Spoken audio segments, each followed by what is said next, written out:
नमस्कार मित्रों, आज मैं आपको इस प्रस्तुति के माध्यम से साधना के बारे में पूर्ण जानकारी देने वाला हूं, जिसमें हम जानेंगे कि साधना क्या होती है और इसे किस प्रकार से किया जाता है। साधना यानी खुद को नियंत्रित करना, अर्थात योग की भाषा में इंद्रियों को अपने अधीन करने का नाम ही साधना है।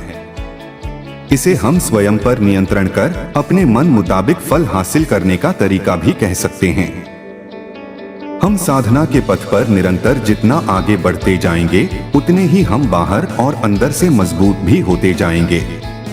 साधना यदि मानवता के लिए उचित पथ पर हो तो उससे अपना और मानवता दोनों का कल्याण होता है, और साधना यदि गलत दिशा में हो तो अपना और मानवता दोनों का नुकसान होता है।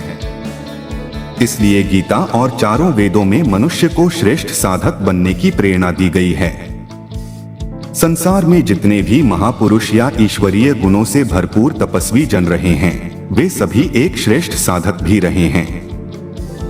साधना धर्म, अर्थ, काम और मोक्ष का आधार है तथा परमात्मा से साक्षात्कार हो, समाज सुधार हो, साहित्य सृजन हो या फिर समाज को बेहतर रास्ते पर ले चलने का संकल्प हो, ये सभी कार्य साधना से ही पूरे होते हैं। वेदों में साधना के 4 स्तर बताए गए हैं: आध्यात्मिक साधना, ध्यान साधना, स्तुति साधना और मूर्ति पूजा। इन्हीं साधनों के माध्यम से हम कई प्रकार की सिद्धियों को प्राप्त करते हैं। तो चलिए एक एक करके साधना के सभी स्तरों को जानते हैं। पहले स्तर आध्यात्मिक साधना का मतलब है कि व्यक्ति को अपने जीवन में ऐसे परिवर्तन लाना है जिससे वह संपूर्ण सत्य को जान सके और ईश्वर के तुल्य बनने में समर्थ हो सके। आध्यात्मिक साधना का मूल उद्देश्य यह है कि व्यक्ति का संपूर्ण शरीर या हर एक अंग ईश्वर को प्राप्त करें या उसके तुल्य हो जाए। आध्यात्मिक साधना के 3 मार्ग होते हैं: ज्ञान मार्ग, कर्म मार्ग और भक्ति मार्ग। जब मनुष्य सांसारिक जीवन के मोह माया में फंस जाता है और उसे यह ज्ञात नहीं होता है कि वह ईश्वर की सत्ता का केवल एक अंश मात्र है, तब वह इस अज्ञानतावश माया मोह के बंधन में बंध जाता है। इन सब से छुटकारा पाना ही आध्यात्मिक साधना का ज्ञान मार्ग है। आध्यात्मिक साधना के ज्ञान मार्ग में व्यक्ति को ईश्वर की सत्ता का ज्ञान प्राप्त होता है, जिससे उसके विभिन्न प्रकार की इच्छाओं का त्याग हो जाता है और वह अपने मन से सांसारिक जीवन से उठकर ईश्वर की शरण में चला जाता है, जिससे संसार की सभी वस्तुएं तुच्छ लगने लगती हैं। दूसरा स्तर कर्म मार्ग में व्यक्ति को साधना के माध्यम से शरीर के द्वारा सभी प्रकार की अवस्थाओं में उचित कर्म करते रहना जरूरी है। साधना के मार्ग में उचित कर्म और आचरण इसलिए आवश्यक होता है क्योंकि व्यक्ति कितना भी ज्ञानी क्यों न हो, यदि वह उचित कर्म नहीं करता है तो उसका ज्ञान व्यर्थ है। तीसरा स्तर भक्ति मार्ग एक प्रेम का मार्ग है, जिसमें बड़े बड़े ज्ञानी संतों ने सांसारिक वस्तुओं को त्याग कर केवल ईश्वर से प्रेम किया है, क्योंकि प्रेम ही संसार का सबसे बड़ा सार होता है, जिसके माध्यम से व्यक्ति सीधे ईश्वर से जुड़ पाता है। साधना का दूसरा स्तर है ध्यान साधना। इस साधना का तात्पर्य है कि व्यक्ति अपनी मनोदशा को पूर्ण रूप से एकाग्र कर लेता है, अर्थात जब वह अपने मन को पूर्ण रूप से नियंत्रित कर लेता है तो उसकी सभी मनोदशाएं पूर्ण हो जाती हैं। ध्यान साधना के अंतर्गत हम ध्यान तब तक करते रहते हैं जब तक हम पूरी तरह से वैसा करने में सक्षम नहीं हो जाते जैसा हम चाहते हैं। ध्यान साधना एक ऐसी युक्ति है जो संपूर्ण व्यक्तित्व का विकास करती है, जिससे हम संपूर्ण मन की शांति प्राप्त करते हैं।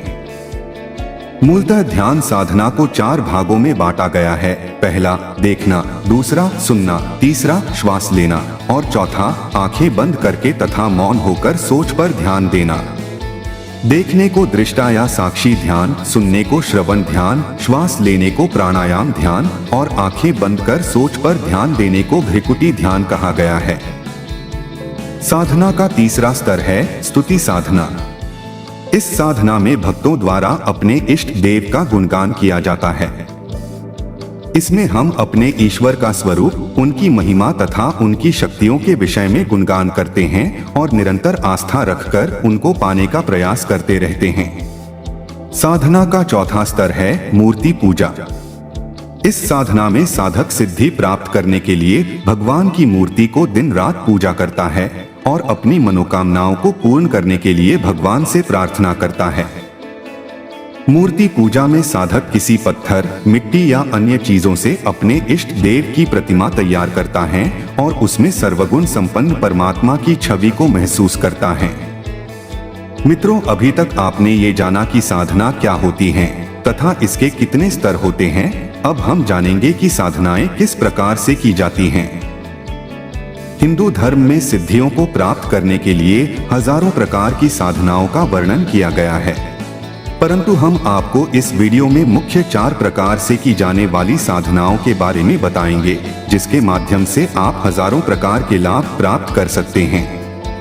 इन्हीं साधनाओं के द्वारा मन को एकाग्र किया जाता है और व्यक्ति विभिन्न प्रकार की सिद्धियों का स्वामी बन जाता है। पहला, तंत्र साधना से व्यक्ति अपने अंदर कई तरह की रहस्यमयी शक्तियों को जान सकता है और आत्म शक्ति का विकास कर सकता है। तंत्र साधना एक ऐसी प्रक्रिया है जिससे हम अपनी आत्मा और मन को बंधन से मुक्त कराते हैं। इस प्रक्रिया से शरीर और मन शुद्ध होता है और ईश्वर का अनुभव करने में सहायक सिद्ध होता है। तंत्र साधना की प्रक्रिया से हम भौतिक और आध्यात्मिक जीवन की हर समस्याओं का हल निकाल सकते हैं। परंतु कुछ लोग में तंत्र साधना, तंत्र विद्या या तंत्र शास्त्र का नाम सुनते ही भय व्याप्त हो जाता है, क्योंकि ऐसा माना जाता है कि यह कोई भयानक विद्या या अघोरियों की साधना होगी, लेकिन ऐसा कुछ नहीं है। अघोर साधना अलग होती है और तंत्र साधना अलग होती है, क्योंकि तंत्र, मंत्र और यंत्र में तंत्र को सबसे पहले रखा गया है। तंत्र एक ऐसी विद्या है जो हिंदू धर्म के साथ साथ बौद्ध और जैन धर्म में भी इसका बहुत प्रचलन है। तंत्र साधना करने के लिए सबसे पहले आप इससे संबंधित किताबों का अध्ययन करें। संभवतः यह आपको हिंदू धर्म के सन्यासी समाज के मुख्य 13 अखाड़ों के सन्यासियों से मिल जाएंगे। इसके बाद किसी योग्य तंत्र साधक की तलाश करें और जब आपको कोई योग्य साधक मिल जाए तो उसके पास रहकर ही इस साधना को सीखें और करें, क्योंकि यदि आप सिर्फ 4 किताबें पढ़कर इस साधना को करेंगे तो आपको बुरा परिणाम भी मिल सकता है। यदि आपका उद्देश्य इस साधना के माध्यम से किसी का नुकसान करना है, तब भी आप इसे बिल्कुल ना करें, क्योंकि इसके परिणाम भी आपको ही भुगतने पड़ सकते हैं। चलिए अब मंत्र साधना के बारे में जानते हैं।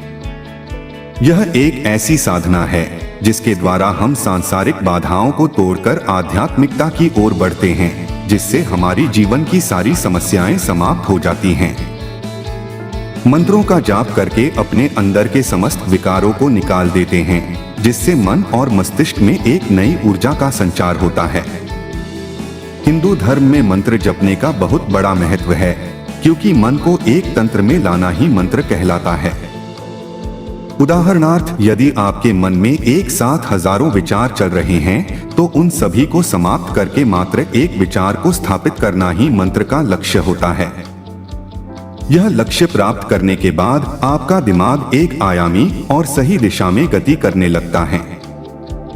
मंत्र साधना में मंत्र से किसी देवी या देवता को साधा जाता है, मंत्र से किसी भूत या पिशाच को भी साधा जाता है और मंत्र से किसी यक्षिणी और यक्ष को भी साधा जाता है। मंत्र साधना भौतिक बाधाओं का आध्यात्मिक उपचार है। यदि आपके जीवन में किसी भी प्रकार की समस्या या बाधा है, तो उस समस्या को मंत्र जाप के माध्यम से हल कर सकते हैं। मंत्र जाप के 3 भेद होते हैं: वाचिक जप, मानस जप और उपाशु जप। वाचिक जप में ऊंचे स्वर में स्पष्ट शब्दों में मंत्र का उच्चारण किया जाता है। मानस जप का अर्थ मन ही मन मंत्र जाप करना होता है। उपांशु जप का अर्थ यह होता है कि मंत्र जाप करने वाले का जीभ या ओठ हिलते हुए दिखाई देता है, लेकिन आवाज सुनाई नहीं देती। इस तरह बिल्कुल धीमी गति में मंत्र जाप करना ही उपांशु जप कहलाता है। मंत्र साधना में विशेष ध्यान देने वाली बात है मंत्र का सही उच्चारण करना। दूसरी बात, जिस मंत्र का जाप अथवा अनुष्ठान करना है, उसका अर्घ्य पहले से चढ़ाकर रखना चाहिए। मंत्र साधना के लिए आवश्यक है कि मंत्र को गुप्त रखा जाए, तभी प्रतिदिन मंत्र का जाप करने से सिद्धि प्राप्त होती है। किसी विशिष्ट सिद्धि के लिए सूर्य अथवा चंद्र ग्रहण के समय किसी भी नदी में खड़े होकर मंत्र जाप करना चाहिए, क्योंकि इसमें किया गया मंत्र जाप शीघ्र लाभदायक होता है। चलिए अब जानते हैं कि यंत्र साधना क्या होती है और इसे कैसे किया जाता है। जिस प्रकार मनुष्य के लिए घर की आवश्यकता होती है जिससे वे सुखपूर्वक रहते हैं, ठीक उसी प्रकार देवी देवताओं के रहने के लिए निवास हेतु उपयुक्त स्थान को यंत्र कहा गया है। यंत्रों का एक नाम देवनगर भी कहा गया है। यही कारण है कि इस लिपि के आधार पर बनी भाषा को देवनागरी कहा जाता है। इन देवनगरों में न केवल देवता बल्कि प्रत्येक देव के अधिदेव, प्रत्यधिदेवता, परिकर आदि भी विराजमान रहते हैं। अतः यंत्र केवल कुछ रेखाओं का विनोदात्मक जाल मात्र न होकर साक्षात देवताओं का आवास गृह है। इन्हीं यंत्रों से व्यक्ति को देवताओं की कृपा दृष्टि प्राप्त होती है, जिससे देवता प्रसन्न होकर सर्वस्व प्रदान करते हैं। इन यंत्रों के प्रभाव से सभी प्रकार की भौतिक सुख, समृद्धि, ऐश्वर्य, नवग्रहों की शांति, विघ्न बाधाओं का नाश, शत्रु नाश तथा मृत्यु तुल्य कष्टों का निवारण प्राप्त किया जाता है। जैसे यदि किसी व्यक्ति को अपने जीवन में धन का अभाव है तो वह श्री यंत्र स्थापित कर उसकी पूजा अर्चना के द्वारा अपने लक्ष्य को शीघ्र ही प्राप्त कर सकता है। हमारे शास्त्रों में भिन्न भिन्न यंत्रों का उल्लेख है, जिससे व्यक्ति किसी एक यंत्र पर ध्यान केंद्रित करते हुए संपूर्ण ब्रह्मांड के विस्तार को अनुभव कर सकता है। जब व्यक्ति पूर्ण रूप से उसी में लिप्त हो जाता है, तब उसे ब्रह्मांड और स्वयं में अर्थात लोक परलोक या लौकिक पारलौकिक में कोई अंतर नहीं दिखाई देता। यंत्र मुख्य रूप से 4 प्रकार के होते हैं, जिसे रेखा प्रधान, संख्या प्रधान, आकृति प्रधान, बीजाक्षर प्रधान कहा गया है। यंत्र साधना के लिए कुछ जरूरी नियम बनाए गए हैं, जिसमें सबसे पहले तो प्राण प्रतिष्ठित यंत्र की ही पूजा की जाती है। यह किसी भी मंदिर, योग्य और सिद्ध ब्राह्मण, ज्योतिष या तंत्र विशेषज्ञ से प्राप्त कर सकते हैं। यंत्र साधना के लिए सबसे उत्तम दिन शुक्रवार को माना जाता है। इस दिन सुबह स्नान कर एक थाली में लाल कपड़ा रखें और यंत्र को स्थापित करें। यंत्र के सामने लक्ष्मी मंत्र, श्री सूक्त या दुर्गा सप्तशती से देवी के किसी भी श्लोक का पाठ करें। इस तरह यंत्र साधना करने से आप अनेकों प्रकार के लाभ प्राप्त कर सकते हैं। अभी तक आपने तंत्र, मंत्र और यंत्र साधना के बारे में जाना।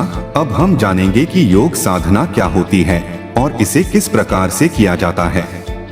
योग साधना एक ऐसी साधना है जिसको पूर्ण रूप से संयमित होकर करने से विभिन्न प्रकार के सत्यता का ज्ञान होता है और हम आत्मज्ञ बनते हैं। यह साधना जीवन को सुख, शांति और आनंदित करती है तथा यह आत्मा और परमात्मा से मिलन कराने का एक माध्यम भी होता है।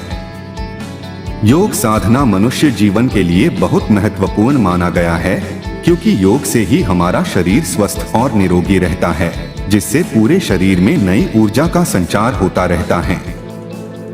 इसलिए योग साधना को सभी साधनाओं में श्रेष्ठ मानी गई है, क्योंकि यह शुद्ध, सात्विक और प्रायोगिक है और इसके परिणाम भी तुरंत और स्थायी होते हैं।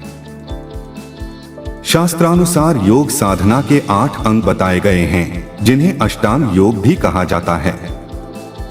ये 8 अंग यम, नियम, आसन, प्राणायाम, प्रत्याहार, धारणा, ध्यान तथा समाधि है। योग साधना के इन 8 अंगों को 2 वर्गों में विभाजित किया गया है, जिसमें 5 बहिरंग एवं अंतिम 3 अंतरंग साधना के अंतर्गत रखे गए हैं। इस तरह एक योगी योग साधना के मार्ग पर आगे बढ़ते हुए तथा उपरोक्त यम, नियम आदि साधनों को अपनाते हुए बहुत ही विवेकपूर्ण और धैर्य के साथ आगे बढ़ता है और अपनी लक्ष्य को पूरा करता है। आप लोगों में से कई लोगों ने सिद्धि प्राप्त कैसे करें, इसके बारे में पूछा था। साधक इसी योग साधना द्वारा अष्ट सिद्धियों को प्राप्त करता है और अपनी सभी तरह की मनोकामनाओं को पूर्ण करता है। साधना के बारे में कुछ ऐसी बातें हैं जिसे जानना आपके लिए अति आवश्यक है, तो चलिए उन बातों को जानते हैं। पहला है, साधना में श्रद्धा क्यों जरूरी है। किसी भी प्रकार के साधना में श्रद्धा का होना बहुत जरूरी इसलिए है क्योंकि बिना श्रद्धा के आप कुछ भी प्राप्त नहीं कर सकते। किसी भी साधना में वही व्यक्ति सफल हो सकता है जिसके मन में अपार श्रद्धा होती है। श्रद्धा पूरे मन से होनी चाहिए, क्योंकि हमारा मन ही ईश्वर से टकराकर अनुभूति प्राप्त करता है और सफलता मिलती है। दूसरा है, साधना में सफलता के लिए मन निर्विकार क्यों होना चाहिए। किसी भी प्रकार की साधना से सिद्धि प्राप्त करने के लिए हमारे मन मस्तिष्क में निर्विकार होना जरूरी है, क्योंकि जब मस्तिष्क में किसी भी प्रकार की कोई विकार नहीं होंगे और अन्य प्रकार के विचार भी नहीं होंगे, तभी हम अपनी साधना के द्वारा हर सिद्धि को प्राप्त कर सकते हैं। यदि हमारा मन निर्विकार नहीं होगा तो हमारे ऊपर कई प्रकार के विचार आघात करेंगे, जिसके फलस्वरूप हम भी सामान्य बने रहेंगे। यदि किसी भी प्रकार के मंत्र को प्रभावित करना चाहते हैं तो मन का निर्विकार होना आवश्यक है, तभी हम मंत्र पर प्रभाव डालने में समर्थ हो पाएंगे। तीसरा है, साधारण बने और अपने पर गर्व बिल्कुल ना करें। किसी भी व्यक्ति के जीवन में सबसे बड़ा शत्रु उसका घमंड होता है, क्योंकि घमंड आदमी को निर्बल बना देता है। ठीक यही स्थिति साधना में भी होती है, इसलिए साधना में कभी भी किसी प्रकार का घमंड नहीं करना चाहिए, बल्कि आप यह सोचें कि जिस साधना या सिद्धि को हम प्राप्त कर रहे हैं, इससे पहले भी कई लोगों ने इसे प्राप्त कर लिया है और हमसे ज्यादा ऊंचे स्तर पर ज्ञान प्राप्त किया है। जब इस तरह का विचार आपके मन में रहेगा, तभी आपको उपलब्धि प्राप्त होगी। मित्रों, आज का हमारा यह प्रस्तुति कैसा लगा, कमेंट्स में जरूर बताइएगा। और अगर इस प्रस्तुति में कोई त्रुटि रह गया हो तो मैं आपसे और भगवान से क्षमा मांगता हूँ और भविष्य में दोबारा त्रुटि न हो इसके लिए विशेष ध्यान रखूंगा। धन्यवाद।